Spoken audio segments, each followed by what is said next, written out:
Hello, everybody. Welcome to Health and the Family week number 3. This week, I'm going to develop a little bit more the psychoanalytic perspective, which is the +1, the fourth perspective from our sociological inventories of perspectives. But I'm going to do that a little bit. And then I'm going to move into some adjacent, but I think nonetheless relevant perspectives, which could complement our sociological, all these sociological perspectives, the 4 of them or whatever that we were discussing last week. So it will include, for example, a sort of economic perspective, or admittedly somewhat of a naive one, and a bit of a superficial anthropological perspective. And we're kind of adding that to what we were discussing last week. Sorry, the pillow is driving me crazy. Okay, so let's see. I want to begin with a psychoanalytic text that you've probably saw in the syllabus for this week. Again, not that important that you're reading the text in depth as we go through week by week. But the text is by Sigmund Freud. And so because it's by Sigmund Freud, and it is a really short text, I'm linking it with the psychoanalytic sociological perspective from last week. It's a very short essay titled Family Romance. Is it romance or romances? I think it's Family Romance. Again, that's by Sigmund Freud. And it was published in 1909. It's very important. Translated into English. Okay. Look, it's a really obscure text. And to be honest, I chose it somewhat at random. I was looking for something representative of Freud's work that didn't fall into a typical naive reading of what he had to say, of what we think he had to say about the family, I guess is the point I'm trying to make.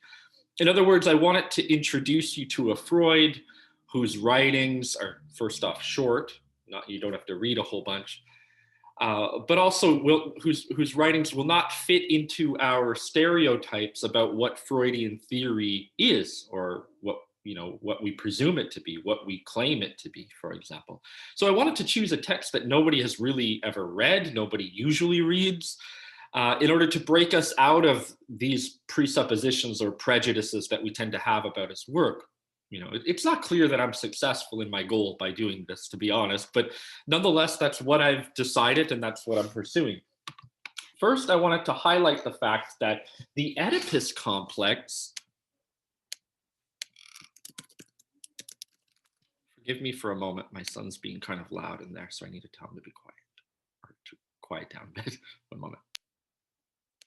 Okay, so as I was saying, the Oedipus complex, which I feel like most of us have heard of this expression, but Freud is not mentioning the Oedipus complex in this short little text. I think the text is only like a page and a half or something in length. He's not mentioning the Oedipus complex, which of course the Oedipus complex was the famous name that Freud gave in 1910, a year after this text, or roughly a year after this text, the name that he gave to a certain developmental trajectory. I'm not going to write this down, but you may write this down if you're taking notes, if you think it's important. The Oedipus complex was meant to describe a certain traditional trajectory that's taken by those who are suffering from particular types of mental distress or anxiety. A certain developmental history of the child within the context of an overarching family system, to put it in everyday terms or somewhat everyday terms. So it's a complex, it's a type of suffering, a type of, to put it simply, mental distress. I don't really like saying that, but it's good enough for what we want to say about it. Well, the essay on family romance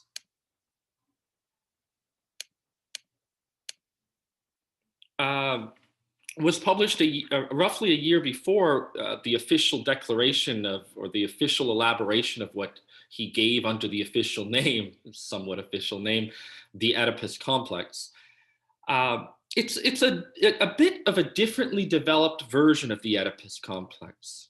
Some people would consider it the Oedipus complex in its infancy, when he's still sort of formulating its theoretical nuances. There are some important differences between what constitutes a family romance for Freud and what constitutes the Oedipus complex. There are some important differences. There's many more similarities probably than differences. But we're not really going to focus on distinguishing the two so much, because that doesn't really concern us so much right now. The point, at least for this particular course, the point is that this text on the whole develops a sense of well-being, or rather the opposite of well-being, suffering or ill health or discontent, however you want to put it, within the context of the development, the psychological development of the child within a family context. And that's what's most important. So whether we're talking about the Oedipus complex or whether we're talking about what Freud called the family romance, we're ultimately talking about the child's psychological development in relation to an overarching family context within which we find the child. So that's the first point I would make. Freud is speaking about health then, on the one hand, somewhat developmentally, at least psychologically speaking, developmentally, but also within the context of a family. He's talking about health within the context of the family. So instead of health and the family, we're kind of talking about the health of the family, or the possible health of the family, or the family and its discontents, we might want to say, or ill health. There's any number of ways of saying the same thing. Well, our first critique of this text, probably, and I guess I'm foreshadowing, or maybe I'll thread this critique through my whole discussion of it, is that the family of which Freud is writing, about which Freud is writing, occurs within the context of a much larger system, if you like, or environment. So we should be a bit more holistic about it. The family exists, for example, within a cultural system, right?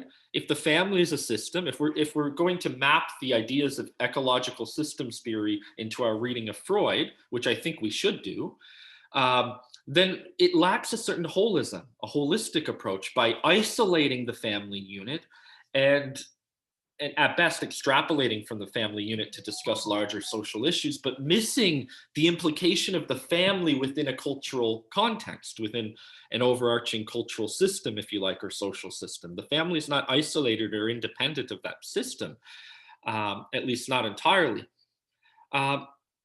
So the family is isolated in a particular social historical moment, it seems to me, in this essay from Freud, where the father is a certain traditional patriarchal father figure who is the seat of the law and authority, and the mother is the seat of caring and affection. The seat, I don't know why I say seat, the agency of caring and affection and love, if you like. And the child is a child in the midst of this family. It's a certain type of nuclear family. We might call it a patriarchal family structure. Some people would refer to it as a traditional or classical family structure or modern family structure. There's all kinds of different ways we could refer to it. But the point is, in this particular text, we can see that the father is considered the place of authority, the mother's the place of affection and care and love.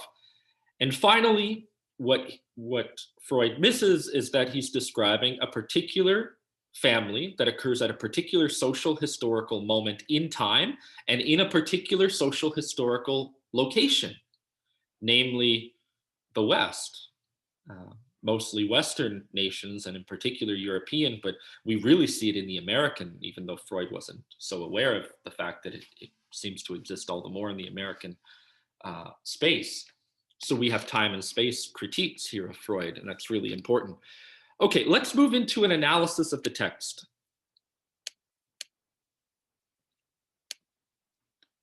even though that's what I've already been doing, but more of a kind of line by line analysis of the text. I want to do a bit of a close reading of this text, which is, to be unfair, not what I'm doing with most of the other texts in this course, or at least in this particular module for this week.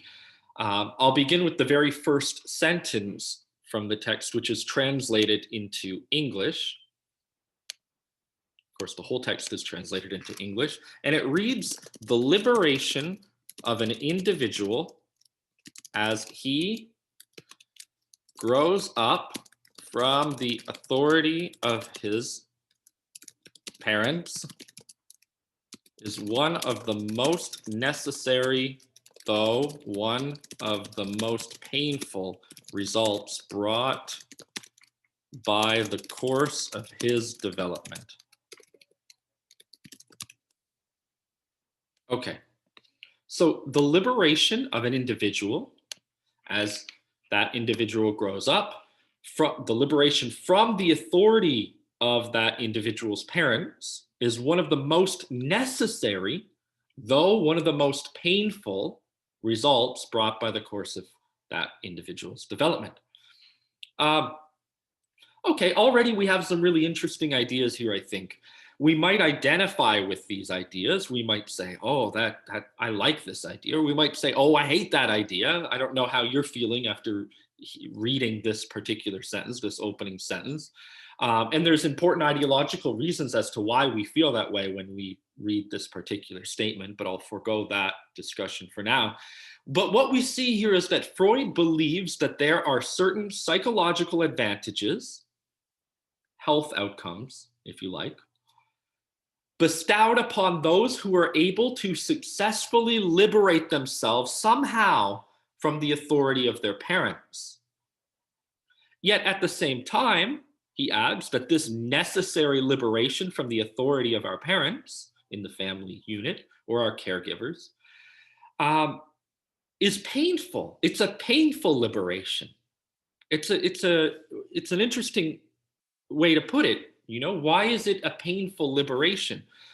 Well, I think we have to read between the lines here a little bit, although it's certainly implied in the rest of the text. It's painful, which implies that there's suffering or distress, because there's a tremendous amount of presumed comfort that's presumed by the individual in being within a family unit that has that sort of authority. Freud presumes here that we think as individuals, or that individuals think. Freud's presupposition is that individuals think that there's some primordial and immediate comfort in being among a family unit in terms of its authority.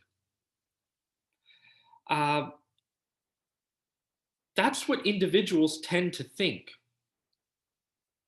Freud wants to correct those thoughts, I think. He doesn't want to do it necessarily in this essay, but it's nonetheless implied in the essay. What we do is we fantasize or we daydream about a comfort that we have in a family that has both care, affection, and authority.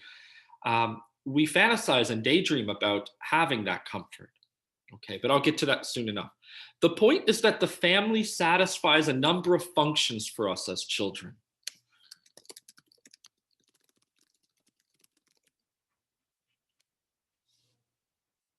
Functions of the family, and here we're talking about in terms of children's outcomes or benefits.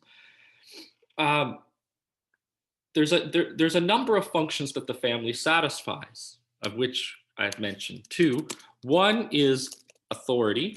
It presents some sort of authority, which is a function that is quite required for children. Children, Freud supposes, require some sort of amount of authority. I'll just give you a naive example. If you just run out into the street when there's tons of traffic because there's a ball that fell out into the street, you could die. So you, as a child, require the authority of a parent who, and even staunch anarchists like Noam Chomsky use this example, who would impose a certain type of necessary authority and say, no, you cannot play in the streets with your ball.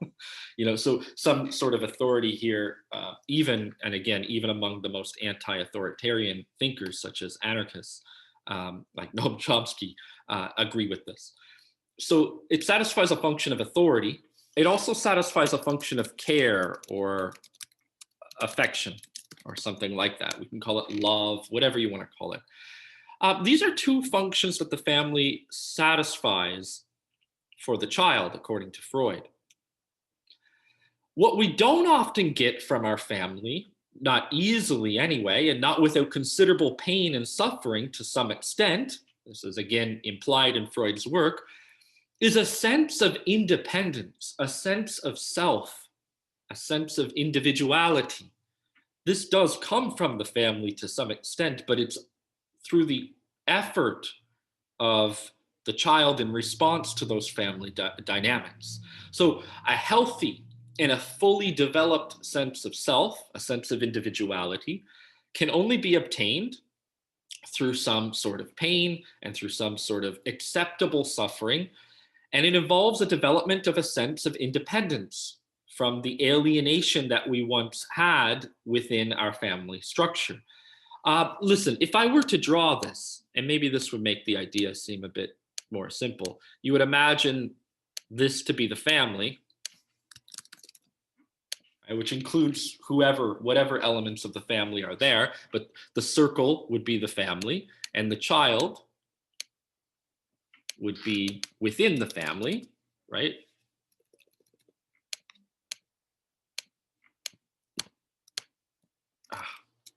Sorry.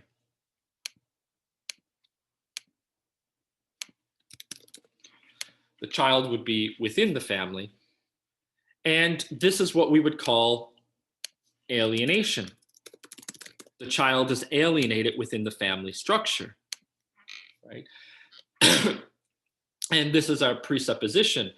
Let's call this the first stage of development, according to this essay. Stage 1, child's development, is alienation. We are alienated within the family. We have no sense of self, no sense of individuality.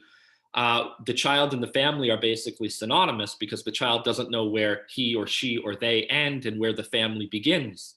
They're part of the same entity. So if we're being very clear, you don't even get this circle, right? The child is the family, in a sense. Okay. What we seek then, and we would call this the final stage, so I'm just going to jump ahead to stage 3 without including stage 2, so be attentive to that. What we seek in stage 3 is separation, or individuality, if you like, which would look something more like this.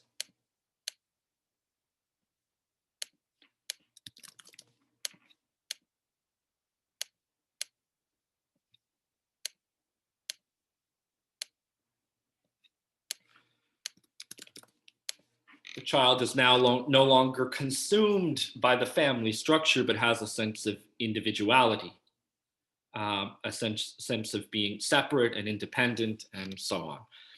So a fully developed sense of self, a sense of individuality, can only be obtained through the development of a sense of independence, according to Freud, a sense of no longer being alienated within the family unit or structure or system of relations, however you want to discuss what the family is. So we, in stage 3 of separation, which would be considered healthy separation, for Freud, this is the healthiest position, which isn't to say it's 100% good health. There's still a certain type of suffering that happens here too, and we can discuss that in a moment. But the point is, this is the healthiest stage of psychological development, and in some sense, sociological development at the level of the family for Freud. We are not only or not exclusively the family, but we also have a sense of independence and individuality. We're also individuals who hopefully are capable of subtracting ourselves often through some pain and suffering. And if you want to extrapolate and generalize, it would be a bit like extracting yourselves as individuals from a political or social system to say, hey, we exist. We exist too. What about us? And that's a moment of revolution in a sense, right? So it's a revolutionary occurrence at the micrological level of the family. We strive toward certain separations. Then we strive toward this stage 3, right? So let me just try and bring this all together. I'm kind of doing some of this spontaneously. I'm thinking a bit spontaneously here. But so stage 1, which is what? Alienation. Stage 3, which is separation. Stage 2, we have Oedipus complex. Well, let's stay true to the text, family romance, a family romance, or, as you'll see in a moment, neurosis, a type of suffering that needs to be alleviated. So these are kind of different stages of development, in a sense, that we're getting from this text, and we could draw them in the following way.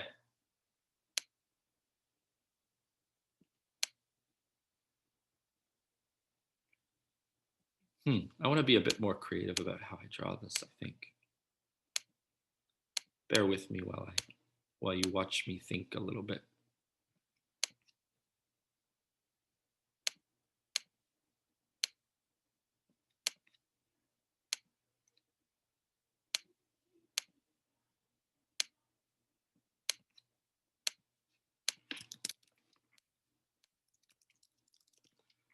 So stage 1, stage 2, stage 3, we're thinking about that also, if you like, in terms of time 1, time 2, time 3, whatever. Okay. Well, we strive towards separation in stage 2, but we haven't achieved it yet. We haven't achieved stage 3. So the problem is we're frozen there. We're stuck there in our family romance in stage 2. We haven't yet separated. We want separation, but yet we also are still kind of alienated within the family, still kind of stuck within the family. And what keeps us stuck within the family? What keeps us glued or alienated there, unable to move, unable to fully separate?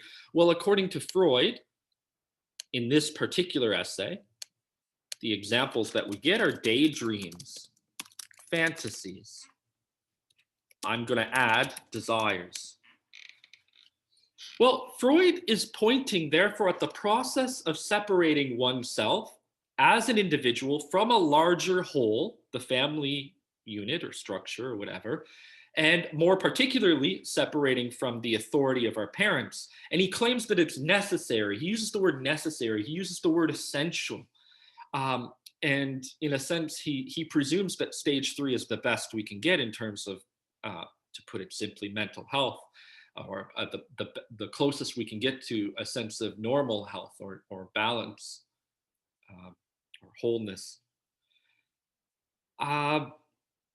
Freud even goes so far as to claim that, and I'm quoting, the whole progress of society, end quote, depends upon this process of separation or individuation.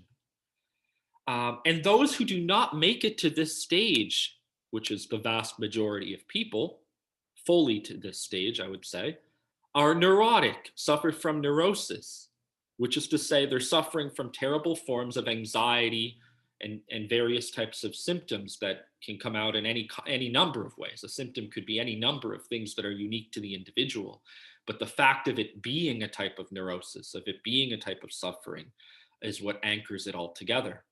So on the one hand, we have neurosis here as an inability to separate. Alienation is what he calls, just to give you the name, psychosis. Not in this essay, but I'm just giving it to you anyway.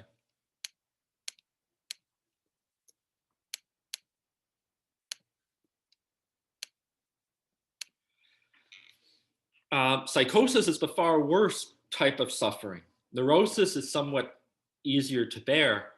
Separation is the easiest to tolerate. Freud calls it ordinary unhappiness. The healthiest we can be is to accept an ordinary type of unhappiness, an ordinary type of being unwell and unhealthy.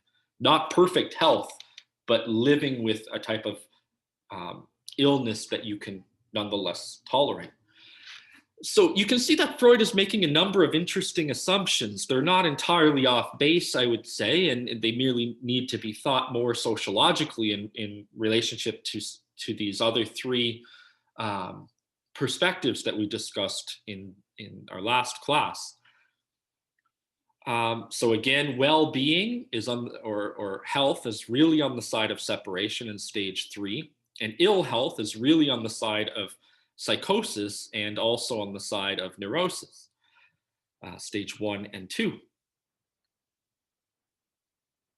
Social health, we might claim then, based upon Freud's statements, is on the side of the ability of all of its members of civilization, of society, to properly separate and form identities or whatever, a sense of self, egos for themselves. Well, I think we need to be really critical, and that's what a number of the other sociological perspectives allow us to do, including, as we'll see today, this new anthropological perspective, which is close to the ecological systems perspective and in many ways might be even synonymous with it. Well, let's presume that not all societies in the world, this would be one critique, another critique of Freud, not all societies or social bonds or cultures, however you want to put it, not all societies make the individual the unit of good health. I don't know how else to put it. In other words, not all societies would make a separation from parental authority the standard by which one can achieve a sense of well-being. Take, for example, I'm speaking very naively and I'm not intending to homogenize entire cultures. It's just simply to give some examples that I know quite well because I've lived in the Middle East. I'm very familiar with Middle Eastern culture. And I've lived in South Asia for a significant amount of time, in India to be more precise. So there are cases where one is married and still nonetheless lives with one's family, extended family, with our partners and our children. So grandchildren are living with their grandparents and their parents, and maybe even another generation. And there's all these people all kind of living together. If I could put it again really naively and imprecisely, I would say that I'm not happy with putting it this way, but just so that we can move on. Western societies are often characterized by a certain independence of the child at an earlier age vis-a-vis the family structure, and the consequent desire of that child to reintegrate with the family that it feels like it has left behind. So for example, you'll hear statements like, "Mom, I can't wait to see you and the family for Christmas or for the holidays," or "I miss you, Mom. I haven't seen you in a little while," and these sorts of things. There's a desire expressed to return to the alienation that you left behind, to return to be an integral part of the family that you feel separated from. And I would claim anecdotally mostly, although there is some sociological evidence of this in the work of, say, Max Weber and the lineage that comes out of Max Weber's work. Individuation is a characterization of modernity, but also of healthiness in Western civilizations, largely. Many non-Western societies, again, putting it quite naively, go in the opposite direction. "Mom, I'm married. Can I please move out now?" "Mom, I have children. Can we move out?" And so the idea of good health quite often is how well you treat the people in your immediate social network. And it's not necessarily about separating. So the rules of time and space, the rules of distance and development, we would say are not universal. And I think this is a point that anthropology adds. It's a point that ecological systems theory adds. And it's a point that sometimes Freudian theory misses. And a lot of other sociological theories, including the work that I just mentioned of Max Weber. Whereas the one society has a distance or a space which must be traversed, and it's traversed by our desires, our longing, our fantasies, our daydreaming. The other is striving precisely to introduce some distance and some space. It's all inverted. So I return anyway to my thread. Are we to impose this standard of health upon all cultures universally? It does seem to be emblematic of a particularly Western sensibility or attitude or ideology. Are there other healthy solutions? Are there other ideas of what constitutes well-being? These are questions we should be asking ourselves critically, even if we can't yet necessarily approach an answer. Okay, well, this essay from Freud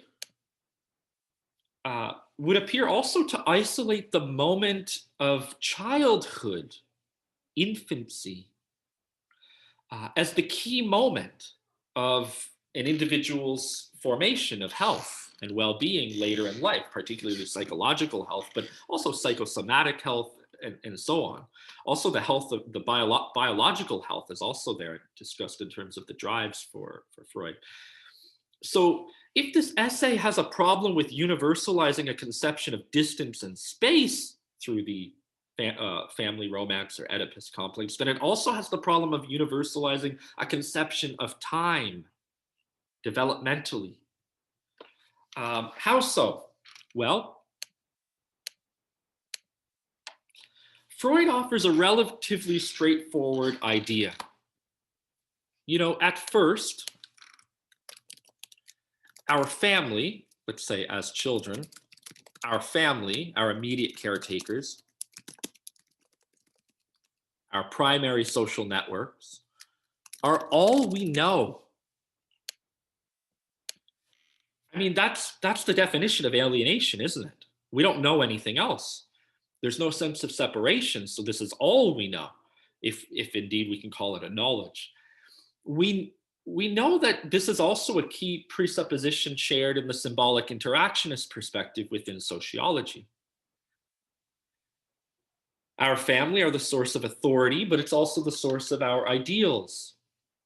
We imagine them as if they are all there are in the world, according to Freud. In fact, if we look at our alienation model, and you remember it again, just to draw it very quickly, this is the family, this is the child. Our alienation model, stage 1.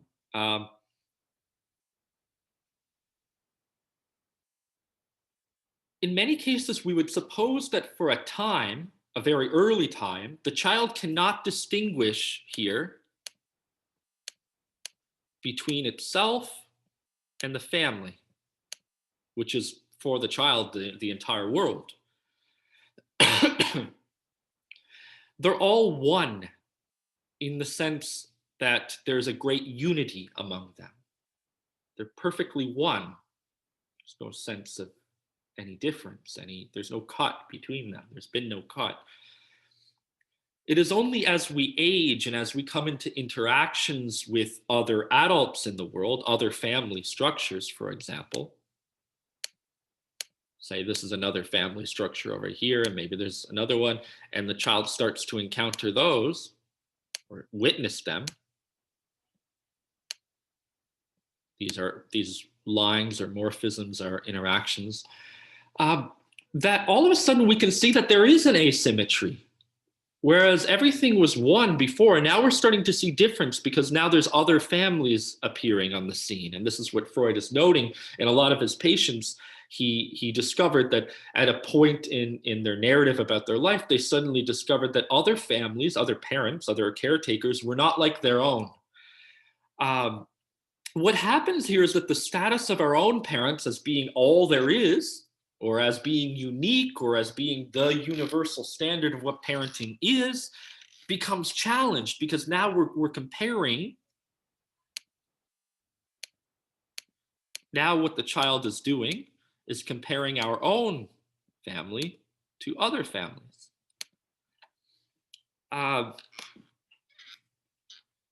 Before this, we didn't doubt our parents' authority. or a parent's affection or anything like that. Now we can begin to doubt. Freud writes, I'm going to quote Freud here.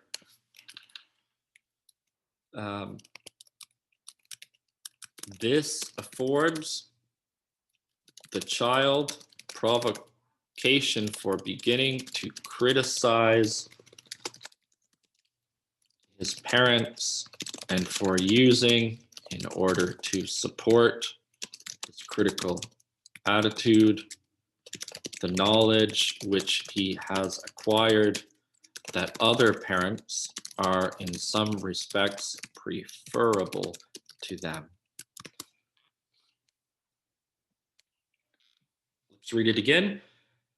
This arrangement, where the child is noticing other family structures out in the world, affords the child provocation for beginning to criticize his own parents, his or her or their own parents, and for using, in order to support this critical attitude, the knowledge which he or she or they have acquired that other parents are in some respects preferable to them. So the child starts to fantasize or daydream about being born into other families, these other family structures.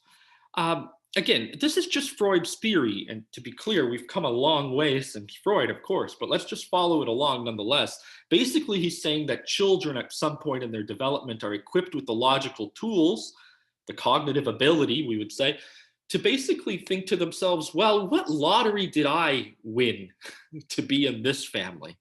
Like, what would have happened if I were born in another family? My whole life would have been different. Have you ever thought that? I think a lot of us have thought that, but not all of us, to be fair, but some have. Why can't you, mom and dad, or whoever's taking care of me, why can't you be like these other parents are? Why can't we be like a normal family? These are the thoughts that suddenly occur to many children, according to Freud, when he was analyzing these children. We question our parents' suitability as parents and as ultimately caretakers and authority figures. These doubts, which are the source of the child's uneasiness, anxiety, mental distress, suffering, health troubles, if you like, are often related also to a sense of rivalry with other children, for example. Whether these children are from within one's own family, your siblings, or whether they're children in other families. And this rivalry, I'm going to write the word rivalry here just to indicate that it's a key word here for Freud in this essay. This rivalry is an important indicator of the desire, according to Freud, of the desire to be loved by one's parents. Okay, you're thinking, how did we make this huge jump? Well, rivalry is an indicator of the desire to be loved, to return to a situation of being alienated in one's family, to return to this primordial situation, which we, in some sort of strange nostalgia, imagine was good because we were totally loved. Only when we totally have all of our needs met do we feel totally loved, but of course we can't have a desire, because desire by definition is a desire to be loved. So they feel as though the children feel as though they're not getting all of the love, all of the attention, all of the affection that the parents could possibly give. They're not the universal target of their parents' affection or care or compassion or love. And they imagine now that this attention, this love, this affection is something of a scarce resource. Remember this word, because we're going to come back to it later. It's a scarce resource. There's not enough of it to go around, and you're not getting enough because other people are getting some of it too, or other people are getting more of it, you imagine, than you are. Why do my parents love my sister or my brother more than they love me? Why do they give other children more attention than they give me? Why do other parents give their children more attention than my parents give me? Suddenly there's this imagination of scarce resources, love as a scarce resource. And that's ultimately at the root of a sense of rivalry that people feel. Maybe we feel it in the university, for example. One student thinks to themselves, why does this other student get so much more attention than I do? The psychological answer is here for you. So they imagine that, themselves to be in competition, children, with these other children for their for their parents' affection. This is what we call the family romance. This is what Freud called family romance. It's this desire to be loved. It's a type of sickness. It's a type of ill health, according to Freud, because it does make us suffer. We do all kinds of terrible things to get the attention of the people we love. And it could lead us to tremendous anxiety when we want it so bad and we just can't seem to get it. It feels like a need. Okay. What happens next is quite interesting. The young child sometimes begins to wonder if he was adopted. It's interesting, but this is what Freud notes. If his parents are really his real parents. The source of this question is the feeling of not being the sole object of his or her parents' attention. So what Freud is outlining here is the child's gradual estrangement or separation from his, her, or their parents, the gradual sources of pain and anxiety and suffering which propel him both toward and away from individuation, can't separate because still want the love, but need to separate because being too close makes me suffer too. So family romance is something distinct for the neurotic, for the one who suffers from this tenuous separation, the separation without separation. It's a romance only in the sense that its ultimate source of suffering comes from a longing to be the sole source of our parents' attention. Freud locates, I'm going to stop with Freud in a moment. I can feel myself talking too much about Freud here. Freud locates this family romance in children's imaginary activity, such as daydreaming. So we have a few areas that Freud is discussing here. There was rivalry, there's daydreaming, there's, what else was there? There was another one, I just can't remember what it was now. I said it earlier. Fantasies.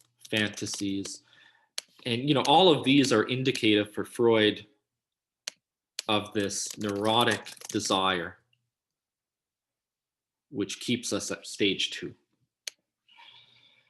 Daydreaming occurs in children, according to Freud, quite early in the development, and it continues after puberty for some significant amount of time, and perhaps many of us still daydream today. Freud wrote a lot about daydreaming and about how a lot of writers are really good daydreamers. The daydream is like a night dream for Freud, in that both of them serve to allow the child to fulfill wishes or desires which otherwise are thwarted. We're separated. We don't want to be separated, so we daydream about being united. And that daydream or fantasy of being united gives us what we can't get in reality. So it's an expression of wish fulfillment. So whenever we look at the daydreams or the fantasies closely, according to Freud, what we finally discover is a desire to overthrow the father's authority, paternal authority, the authority of the family more generally, precisely so that you can reconnect with what you believe you lost, that oneness of love. I'm just going to jump ahead. I don't want to provide too many more details.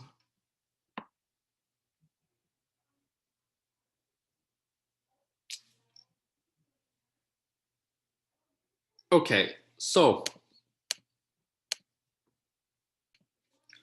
I just want to go back to something we've been developing alongside our discussions. I think we started last week, really. Or was it the week before?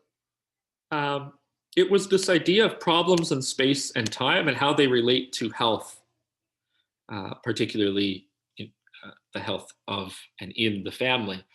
Well, let's talk about time and space in relation again to Freud.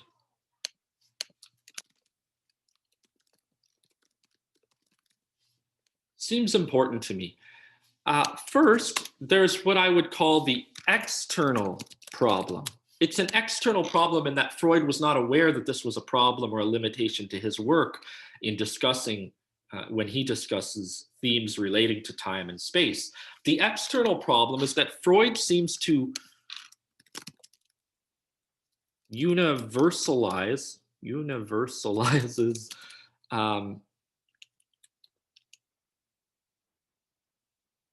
the time and space of the family romance or Oedipus complex to all cultures, therefore lacking a holistic or systems theory perspective that we've developed. There's no sense in this essay that maybe in other cultures, maybe in other places in the world, the Oedipus complex, this problem of separation, isn't necessarily, families don't quite work like that, and that's not what constitutes health, distance, and developing in a particular way in time, are not necessarily, it doesn't necessarily have to work like that. It could work in another way, and we might think of time in a different way. So that's the external problem with Freud. What I call the internal problem is precisely what Freud mentioned, and maybe we can agree with this part,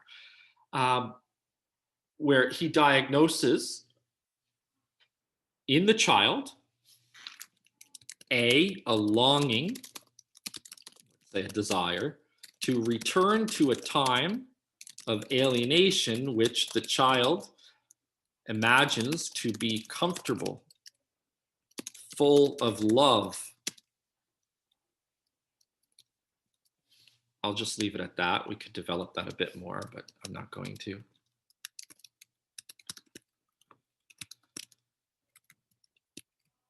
And B, a desire. So this is at the dimension of time, right? So this is the internal problem of time that I think Freud is somewhat right about. Just it's restricted to the external problem. It's restricted to not being easily universalized. And in terms of space, a desire to overcome the spatial barrier, the distance, if you like, separating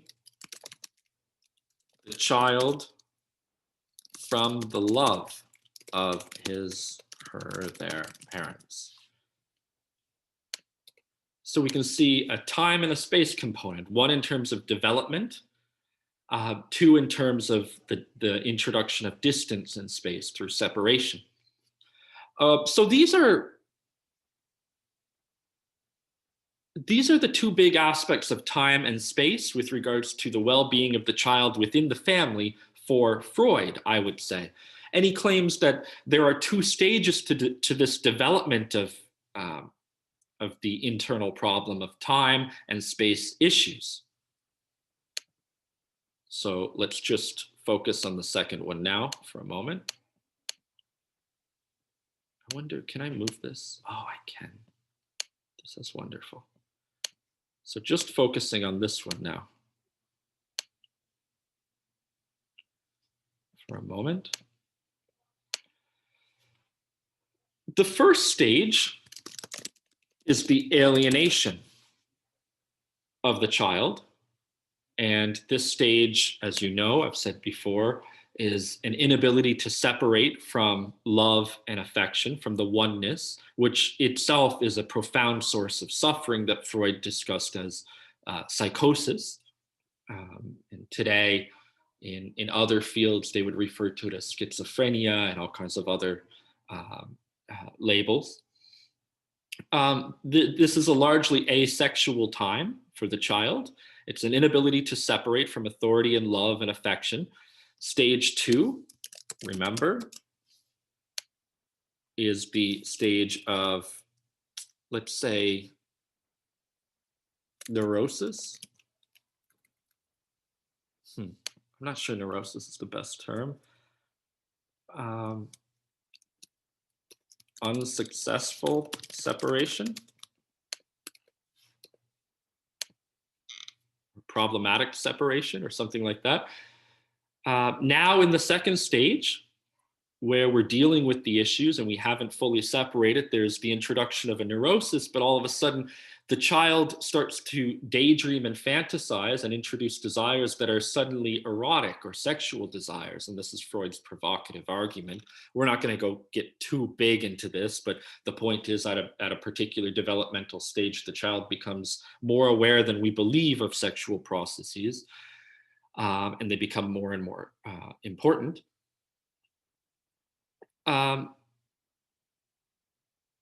This second stage is a stage of transition in time and in space. And that's the point. We're dealing with times, time 1, 2, and then we get to time 3, right? Which is separation. But we're also dealing with the introduction of space. So we have like a time side and we have a space side, if you like. We're introducing more distance and we're introducing more movement, more age, more development in time.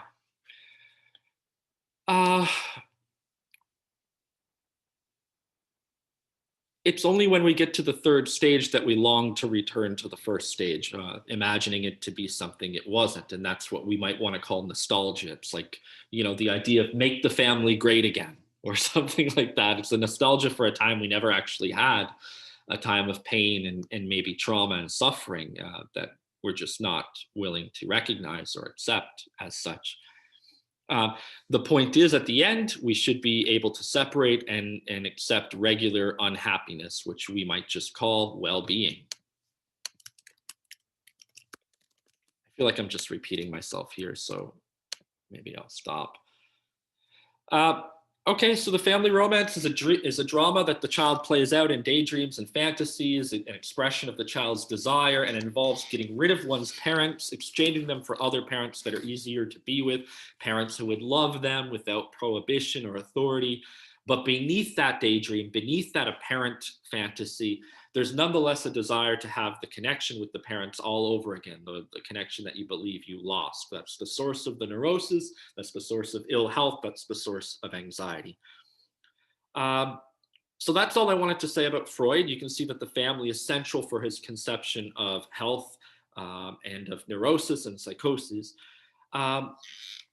Okay, now let's use some of these ideas that we've been stringing along with these 4 perspectives, particularly with the psychoanalytic sociological perspective, but also with ecological systems theory. At this point, we seem to be bringing in a lot today, to take a look at a couple other examples from the text.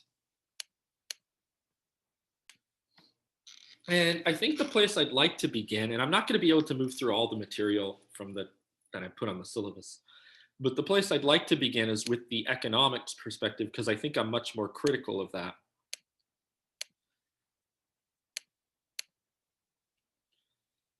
The economics perspective is outlined in, which chapter was it? Chapter 13 from the text, written by Arlene A. Leibowitz. Well, let's begin by presuming that the economics perspective is linked to or is interested in primarily, though not exclusively,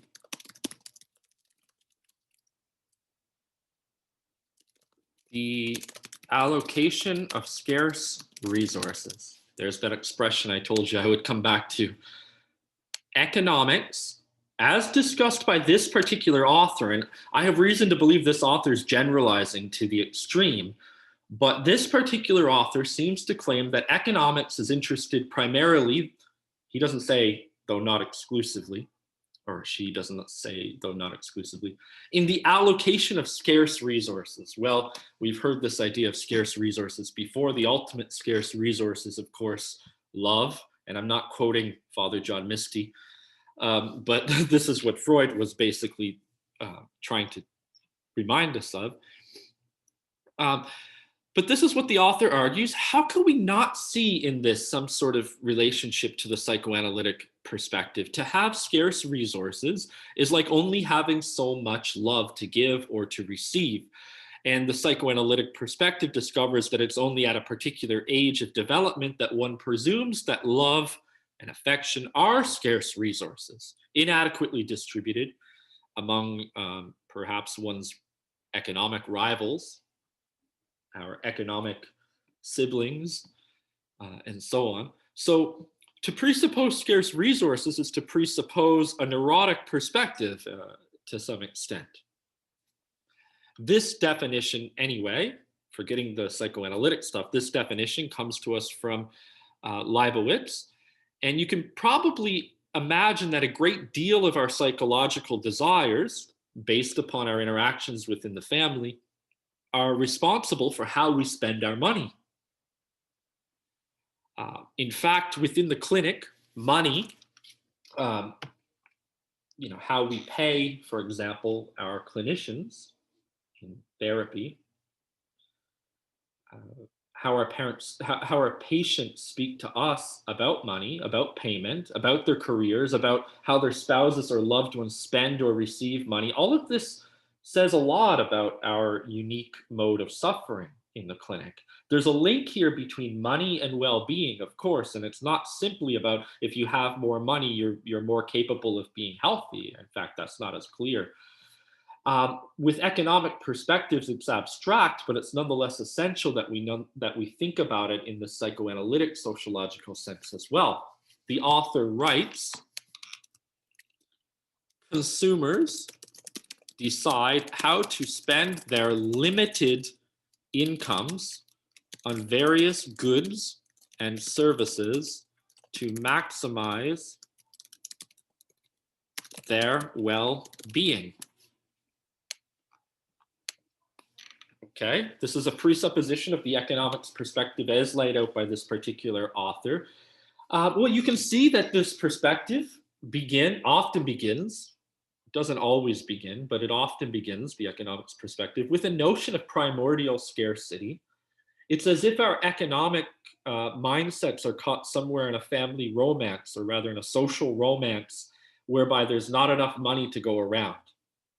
It certainly feels that way, and it would be, I'm not saying it's not true, but it's not a question of whether it's true or false. That's not the point. The point is what it says about our society, about the social system, if we think of the social system as a big family. Well, the ecological system perspective allows us, if you remember, to think across these large scales. We can go from the family and think of it as a system. We can go to society and think of the family as a system within the system of society. We can nest systems, because systems are always systems of systems at all levels. We can move across scales like that. And so maybe we can extrapolate from the Freudian theory a little bit. And the conflict theory perspective allows us to think in terms of the scarcity of resources that's predicated around a primordial conflict of some type. So we can add that there too. There's all kinds of ways that we can think about this. But let's just for the moment return to our thread. The economics perspective focuses on such fantasies and daydreams as opportunity cost. That could be pluralized. I don't know if you've heard this expression before. It used to be quite popular. I don't hear it quite so much anymore in everyday speech, but people used to say it quite a bit. The basic idea is that we imagine that there is a cost associated with our time, the energy that we put out into the world in time and in space. In other words, we think of time as if it's a resource, and as if it's a finite resource. We only have so much time to give or to take from people. So we need to spend our time wisely. We need to think about the cost of spending our time on particular opportunities as opposed to other opportunities that we could be partaking in, perhaps. In fact, this is an old Calvinist and Protestant idea, religious idea, which was at the center of the founding of the United States of America. Demonstrated quite clearly, thanks to Max Weber, in the writings of Benjamin Franklin. But the point is, when we spend our time on one activity, we also, by necessity, preclude the possibility of spending our time on other activities. So our time should be thought of as an investment in this economic way of thinking about time. So again, we return to our theme of time. We could extend this principle also to that of space, opportunity costs associated with space. Where we are in social space, geographically, for example, has serious repercussions or costs associated with it. You know, if opportunity costs have this time component, then they also have this space component. You know, if I'm living in North Bay, housing costs are lower than living in Toronto. There's a different cost to being in this space. Um, or if I'm having coffee in a Starbucks in North Bay as opposed to having coffee at Deneen Cafe on Bay Street in Toronto, there and my the value of those interactions are to network with people. I would presume that being in different spaces are going to help me in terms of the utility of my social location to my various goals that I might have. So what we're beginning to see emerge here in the economics perspective from this author is what is often called a rational exchange theory. Some of you may have heard of this. Probably a lot of you are familiar with it. There's other terms it goes by, rational actors theory and so on. I like that one because you can abbreviate it as RAT, those rats. Anyway, rational exchange theory. So it's not clear that all of economics is reducible to this, though the author seems to imply that. For example, of course, Karl Marx was an economist, but he wasn't a rational exchange theorist. He was a conflict theorist in many respects, or more essentially, I would claim. But nonetheless, we can see the viewpoint of rational exchange theory very clearly in the following sentence that I have extracted from this chapter. This economic model postulates that well-informed individuals or organizations maximize their utility by rationally weighing the costs and benefits of various alternatives. And we might say in space and time. I would add that part, but I'm not going to type it here, but I would add that because it seems like we're developing this theme, and it's happening quite spontaneously, this theme of health within the family in time and space. And I find that quite sociological, quite in line with a lot of contemporary sociological thought, but also just a really, really nice way of thinking about this stuff. So I hope we can continue to thread that throughout the rest of the course. We'll see if the textual material allows us to do that. So this economic model postulates that well-informed, we require information about the various choices that we have, individuals or organizations will maximize their utility by rationally weighing the costs and benefits against alternatives. I'm just paraphrasing a little bit. To be clear, I disagree that this is true. I fundamentally disagree with this theory. So that's my bias, okay? And we can go into why, but I don't want to waste too much of your time because I know it feels like a scarce resource. The problem with this model becomes exposed when we ask how people rationally decide, weighing the cost and the benefits of, for example, the work-family balance in terms of the health benefits and costs. Well, the author claims that we don't have enough information to make a decision as to which is the best choice, what the costs and the benefits are of an inadequate work-family balance, for example. The best we can do, it seems, economically at least, is to model our behaviors. Sorry, this might be an important phone call. I have to take it. Apologies for that. So the best we can do economically, according to the author, is to model our behaviors on obtaining a work-family balance based upon what other people are already kind of doing and just presuming it's working for them, so it's going to work for me. That's not exactly a rational model of how to do things, but this is what the author's claiming people are mostly doing. So he says that this model, when we talk about work-family balance and its possible health outcomes if we don't have a balance, is that the choices we're making fail to satisfy, I'm quoting, fail to satisfy the axioms of strict rationality. We're not being rational about it. We don't have the information to be rational about it. We don't know what the best choices are. We're not well informed. Um, so it exposes a limitation to this rational exchange theory perspective. Economists are therefore noting that utility or well-being, and again, in this chapter, utility is used as a synonym for well-being. I find all kinds of problems with that. I hope you do too. I'll leave them unspoken. But utility or well-being is related to the amount of time spent in the market, but also in the home, and that somehow this has something to do with good decision making.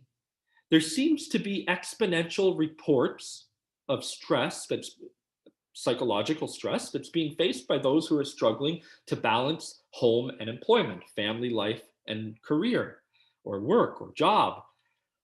Work is not necessarily a rational choice, claims the author. It's more of a demand. We feel it to be a necessity rather than a choice. And so that already problematizes the model.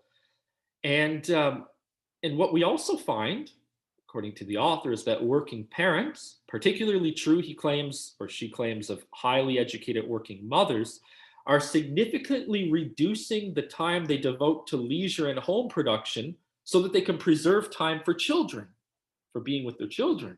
Time, once again, a scarce resource. Got to get more time. Okay, well, we can see the limitations of defining well-being in the context of the family in terms of utility, I hope. The easiest answer I would give you as to why that's a problem of claiming that well-being equals utility, economic utility, or rational economic utility, is because it keeps us firmly within the romance of our neurosis of suffering. We cannot easily see a way out of this suffering, so we're stuck. Well, anthropology opens up some pathways for us.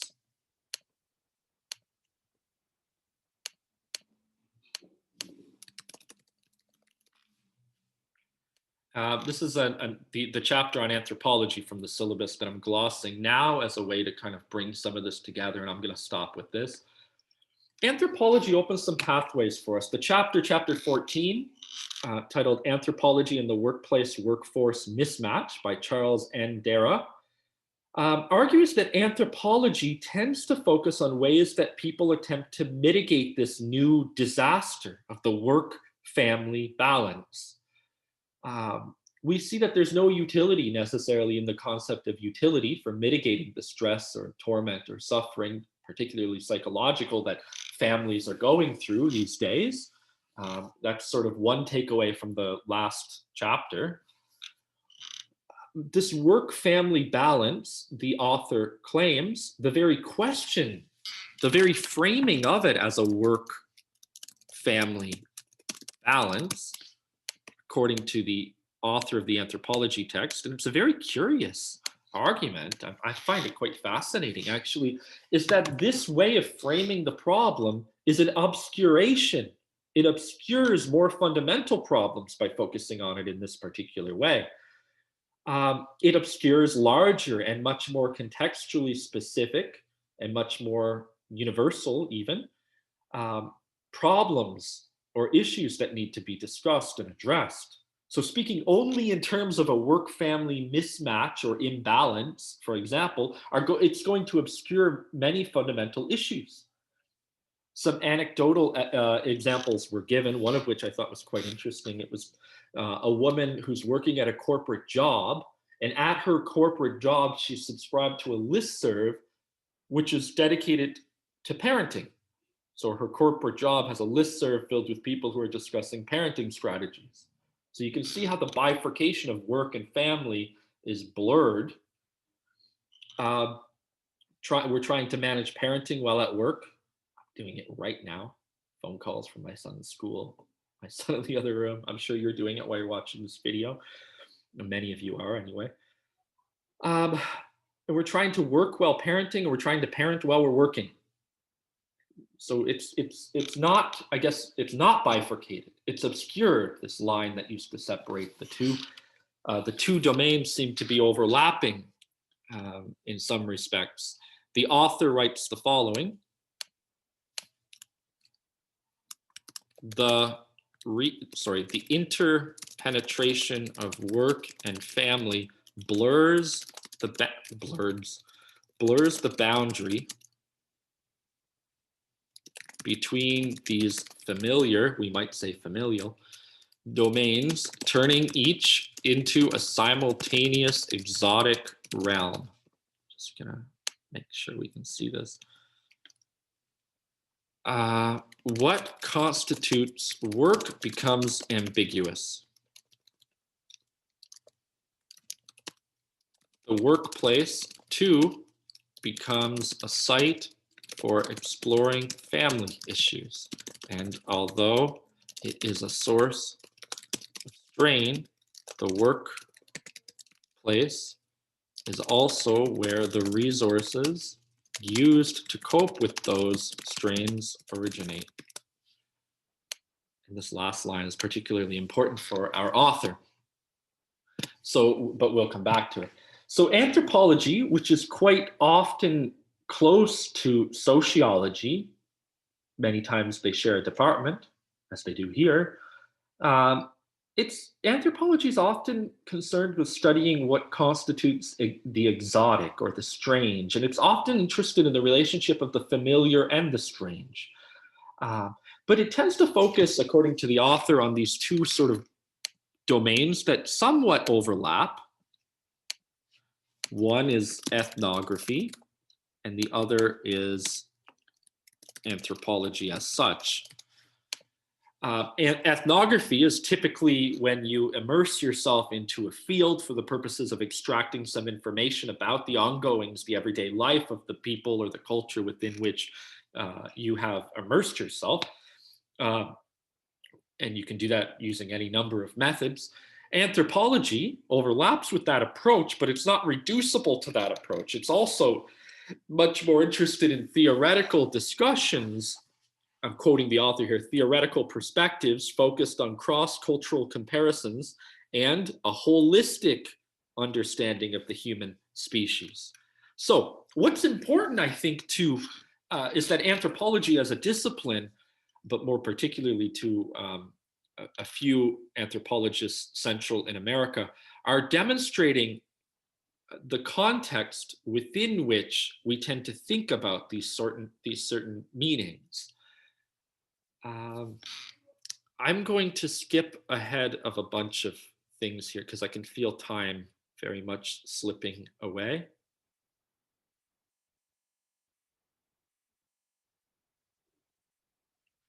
What the author argues is that anthropologists tend to notice that individuals have a number of obligations that cross-cut the world of work, the world of the family, but also many other broad domains and institutions that do not include the work or the family. So we have all kinds of demands being made upon us, and they're not just from work or the family. And this is part of the obscuration of the work-family balance concept, is that it neglects, for example, say the context of perhaps exploitation from a conflict perspective within capitalism or any other number of contextual factors that are being neglected there.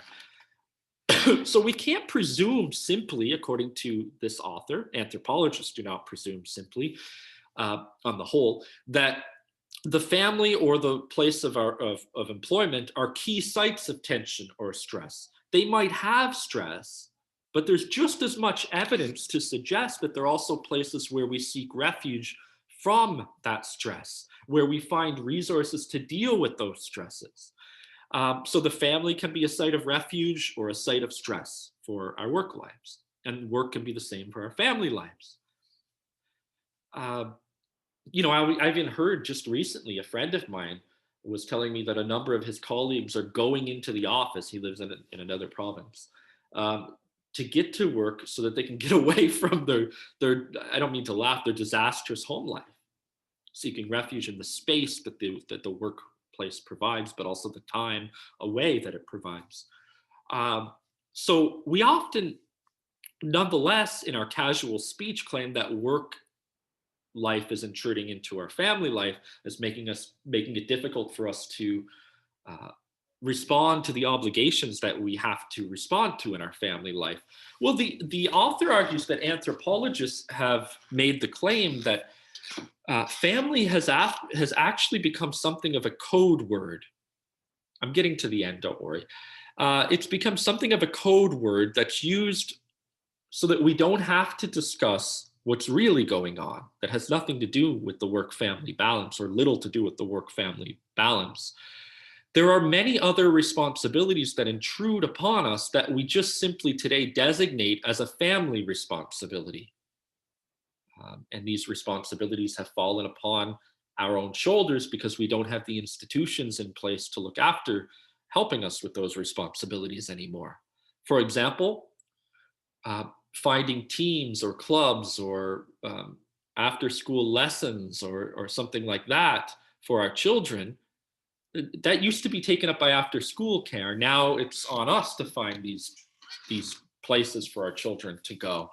Another example that I take from the text is, some parents discuss, and I know a family that was just doing this the other week. They spend their evenings investigating college opportunities for their children.